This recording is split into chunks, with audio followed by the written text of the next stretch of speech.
Hello everyone, I hope all of you are doing well. So today in this video I'm going to give a plan for all the college students on how to prepare for UPSC and how to be ready for appearing for an attempt in 2023, 24, even 25. I'm going to fourth year के लिए बताता हूँ.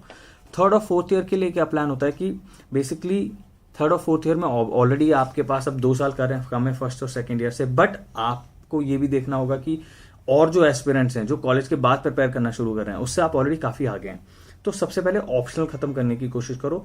जो भी आपका major है उसी को एज ए ऑप्शन लो. अगर बदलने की कोशिश कर रहे हो, चेंज करना है, तो यूपीएससी का go and take a look at the UPSC syllabus. And UPSC syllabus they have given the topics which come for different optionals. Let's say management optional is there, उसके अलग अलग टॉपिक्स दे रखे हैं, वो पढ़ो. जिसमें भी इंटरेस्ट आता है फिर उस ऑप्शनल को आप ले सकते हो. ठीक है. तो फर्स्ट ऑफ ऑल अगर थर्ड या फोर्थ ईयर में आ गए हो तो first of all optional finish करने की कोशिश करो, या अभी ही आप अपनी प्रिपरेशन शुरू कर रहे हो तो थर्ड ईयर में ऑप्शनल 1 से 1.5 साल में ऑप्शनल आराम से खत्म हो जाए. To take 2 hours per day if it is possible and 3 hours possibly on the weekend. Now I am saying this, it's very easy for me to say. I was a working professional when I was actually appearing for UPSC.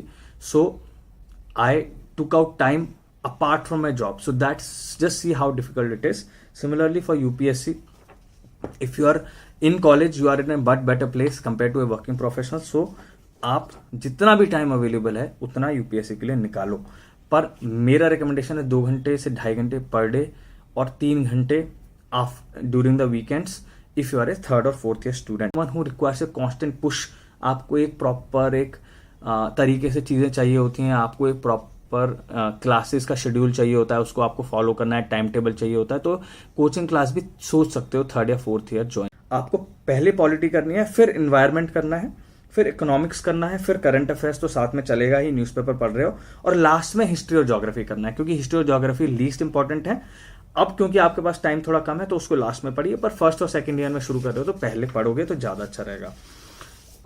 Then the next golden point if you are a third or fourth year student is that you have to be very disciplined, like I told you already, and you have to stick to the classical books and sources. ये first second year और third और fourth year student सबके लिए same ही होगा, पर उसमें ये difference होगा कि ऑब्वियसली आपकी टाइम लिमिट्स अलग अलग हैं. अगर आप थर्ड फोर्थ ईयर स्टूडेंट है, आपके पास 2 साल हैं लगभग, तो उसके लिए 2 साल आप अपने माइंड में रख के प्लान बनाओ कि डेली मुझे क्या पढ़ना है, वीकली मुझे क्या पढ़ना है और मंथली क्या पढ़ना है, और उस हिसाब से मैं एंड ऑफ द ईयर तक क्या क्या कवर कर पाऊंगा to study for UPSC. So if you have any questions regarding this, let me know. I think from today you are going to kickstart your UPSC preparation. This is a good day to start your UPSC preparation. Don't wait till tomorrow. आज से ही शुरू करो. I hope you have a good day.